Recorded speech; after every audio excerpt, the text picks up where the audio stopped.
President Trump sees a light at the end of the tunnel when it comes to peace talks with Iran. So this coming after the president reportedly had a heated conversation with Israel Prime Minister Bibi Netanyahu. Trey Yinks is live in Tel Aviv with the details for us. Trey. Yeah, hey guys, good morning. President Trump indicated that a broader deal with Iran could be closed as early as this week, telling a reporter yesterday, quote, "I think you're talking about over the next week. I still have to get a few more points." As the president works towards a deal with Iran, he was able to de-escalate the ongoing conflict between Israel and Hezbollah, getting on the phone with both sides. The president said on Truth Social, "I had a conversation with Bibi Netanyahu today, asking him not to go into a major raid of Beirut, Lebanon. He turned his troops around. Thank you, Bibi. I also had a conversation with representatives of the leaders of Hezbollah, and they agreed to stop shooting at Israel and its soldiers. Likewise, Israel agreed to stop shooting at them. Let's see how long that lasts. Hopefully it will be for eternity." Axios reports the call between Trump and Netanyahu was tense, saying in a piece posted yesterday, quote, summarizing Trump's remarks to Netanyahu, the U.S. official said, "You're effing crazy. You'd be in prison if it weren't for me. I'm saving your A. Everybody hates you now. Everybody hates Israel because of this." A second source briefed on the call said Trump was pissed and at one point yelled at Netanyahu. You know, I wonder how the pro-Israel guys are going to take this, because they be glazing the hell out of Netanyahu, called he's a war hero. He's really a man of his people, even though he's been throwing his people into constant conflict and getting them killed. But, he's a war hero. He's a hero, guys. Right. So, yeah, I wonder how that's going to go over, because they glaze this man 24/7 and Trump is coming at his neck pretty hard and pretty much telling the truth. And what I've been trying to tell you, everybody's sick of this guy, Bibi. Like, I'm gonna be so honest with you. Like, I'd be sick of him too. Well, I've been sick of him, but if I was Trump, I'd have been sick of him too. I'm like, bro, you dragged me into a war on bad information. Now we're in this terrible position. And here's the thing: you don't even want to take accountability by just backing off of Lebanon and helping me get out. And then you're trying to stop it. You're trying to stop the peace talks from the terrible idea of this war that you dragged us into. And now you're stopping us from getting out. Oh yeah, I'd be cussing this man out too. I'd damn near be threatening to, I ain't gonna lie, strike him. I'm not even gonna lie to you. I'll threaten to strike Netanyahu. Be honest with you.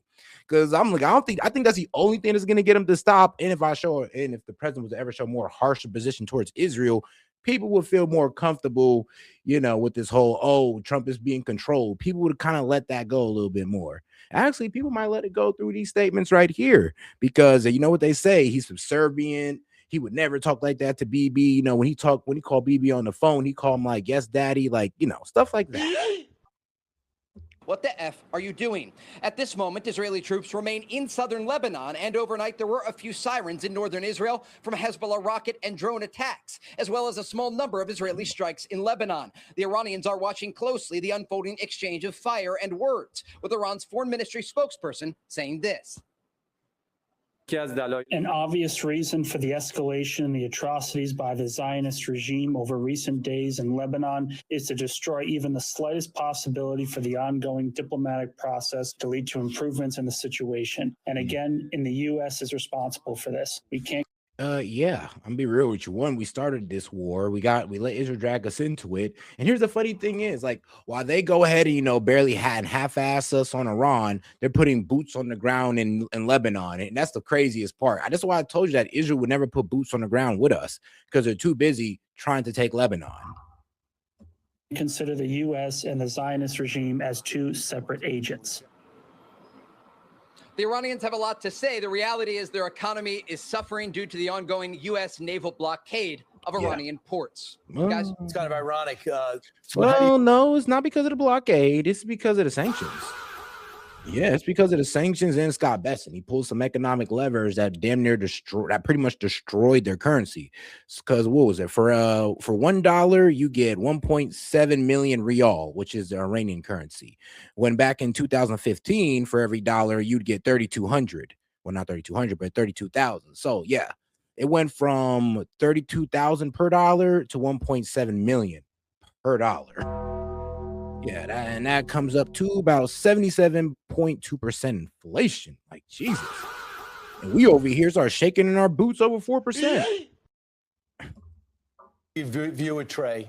It looks like Hezbollah, when their war started, they're the ones who started launching rockets in Israel. And the only reason Israel's in Lebanon is so they could get into the northern part of their country, because that's where Hezbollah was lobbing rockets into their country. If there were no rockets coming from Lebanon, Israel would be perfectly happy to let Lebanon.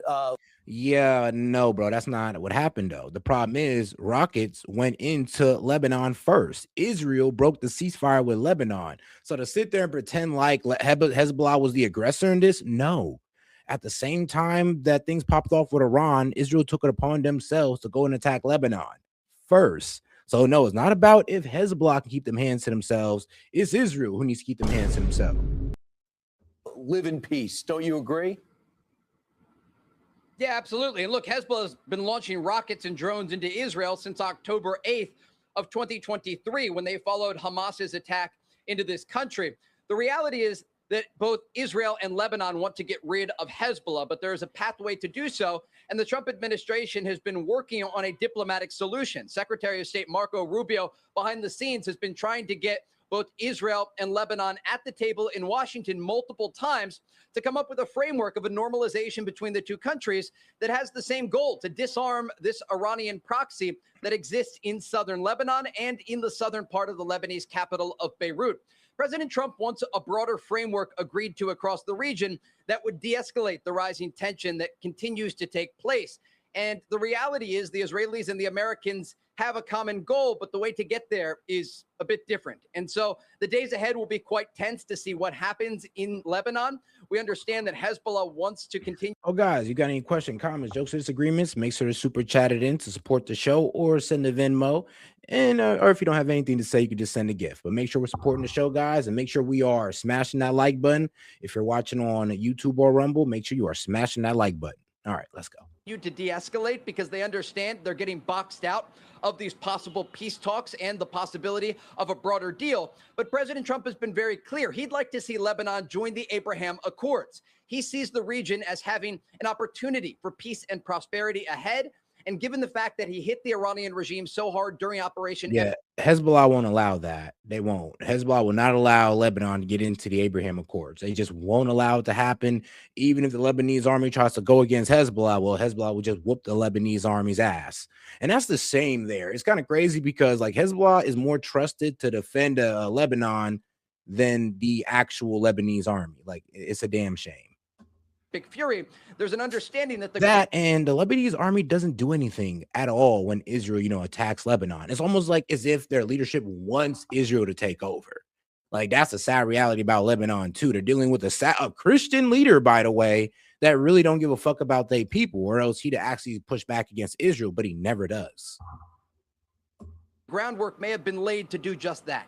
Yeah, Trey, do you think, and look, the fight happened between Benjamin Netanyahu and the president, but they've had these, back and forths for a while, but it doesn't mean that their relationship is broken. This happened one time during the negotiations when it came to getting the hostages back. It happened right before the operation of Midnight Hammer. So they have these back and forth, but that doesn't mean that their relationship is broken by any stretch of the, right? Yeah, and look, President Trump is... I would say he's completely fed up and he's tired of Bibi pretty much ruining every opportunity of a peace deal and him getting into constant conflict in the Middle East. And then, of course, his outrageous, performance in Gaza. Like, let's be real there. I mean, bro, that also put a lot of heat on Trump as well, and Biden. So, yeah, Trump was being real. He's like, bro, everybody's sick of you and Israel. Like, everybody's done.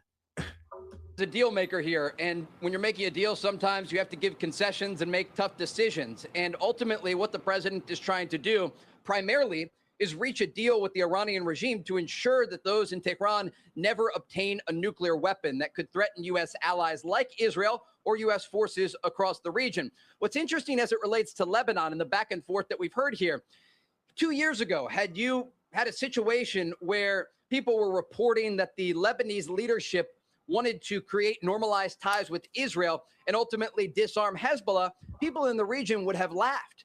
What President Trump has been able to do here is put pressure on the Lebanese government to tell them no more. You can no longer support this Shia militia group in the southern part of Beirut, and you cannot allow them to operate freely in the southern part of your country. And either you're going to send your forces in to ensure they're not launching rockets at Israel, or ultimately the Israelis will conduct a ground operation like we are seeing right now into southern Lebanon and do it themselves. And so what the president is doing here is trying to get a peace deal. And here's this what irritates me. It's like, here's the thing. Lebanon didn't attack you guys. You guys attacked them. And you guys were supposed to be helping us take care of Iran. So what the hell are you even doing dealing with Lebanon, who honestly wouldn't be on attack if you didn't attack them? Y'all supposed to be helping us with Iran, but okay, though, our greatest ally. On the table between the Israeli government and the Lebanese government that ultimately is going to box out Hezbollah. And to do so, there are going to be difficult conversations, and this is not totally unexpected. But the reality is, whether it is on the ground in Lebanon, in Gaza, or even with the Iranian regime, President Trump wants peace here. And ultimately, that is going to require a lot of difficult decisions in this region. Guys. All right. Thank you, Trey. This is why our elections are so important. We have a president who is strong and will prevent sleeper cells in our country, who will close our border. If you have an open border, we could end up like Lebanon one day, where we have terrorist occupied groups here in our country. So if they were able to root out Hezbollah, that would be amazing. I mean, shoot, keep on doing what you're doing with this whole unaffordability and making things more unaffordable for Americans. Trust me, y'all gonna create your own terrorist group through that. You ain't gotta worry about jihad. You ain't gotta worry about Islam. Just keep doing what y'all doing right now. Yeah, y'all gonna see. Hopefully y'all course correct, but y'all worried about terrorist groups coming from like what? Coming from the Middle East? Bro, y'all creating your own little terrorist groups here in America. But all right.